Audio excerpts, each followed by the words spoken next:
Kasus 6 Laskar FPI dihentikan, Polri garap unlawful killing.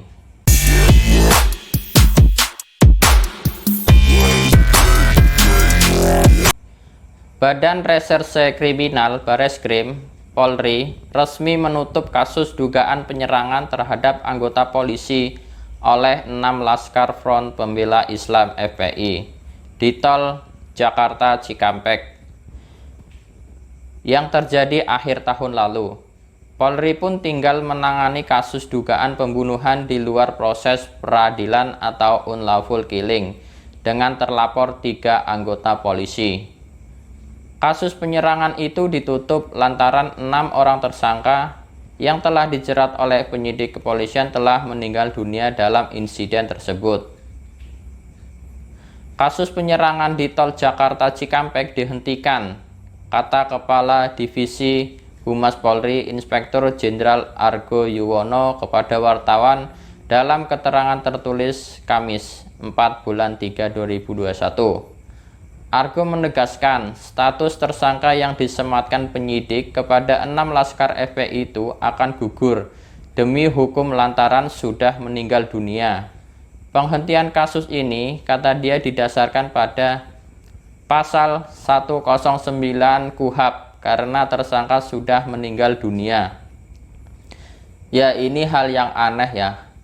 Mayat dijadikan tersangka dan akhirnya tersangka pun statusnya digugurkan. Tujuannya apa? Meski demikian, Argo menekankan bahwa pihaknya sudah menerbitkan laporan polisi soal dugaan unlawful killing dalam perkara penyerangan Laskar FPI tersebut. Setidaknya ada 3 polisi dari Polda Metro Jaya yang berstatus sebagai terlapor. Sebelumnya, Direktur Tindak Pidana Umum Bareskrim Polri, Brigadir Jenderal Andirian Jayadi menyebut penanganan kasus di Tol Cikampek ini terbagi 2, yakni kasus dugaan penyerangan polisi oleh Laskar dan kasus unlawful killing. Untuk dugaan unlawful killing, penyidik sudah membuat laporan polisi dan sedang dilakukan penyelidikan untuk mencari bukti permulaan, sambung dia.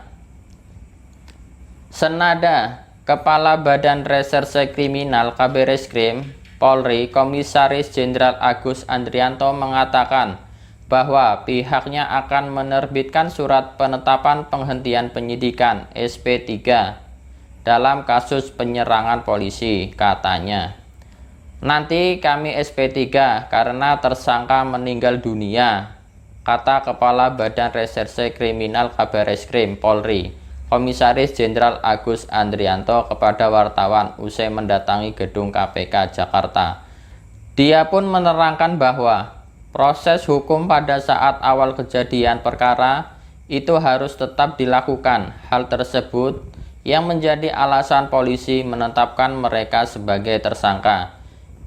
Ya kan, untuk pertanggungjawaban hukumnya kan harus ada. Artinya bahwa proses terhadap perbuatan awal kejadian itu tetap kami proses, ucapnya lagi. Adapun hasil investigasi Komnas HAM yang dirilis pada 7 Desember 2020 lalu itu menyimpulkan petugas polisi melanggar HAM karena membunuh 4 dari 6 orang anggota Laskar tanpa upaya mencegah kematian dalam bentrokan. Komnas HAM juga merekomendasikan agar kasus tersebut dilanjutkan ke penegak hukum dengan mekanisme pengadilan pidana.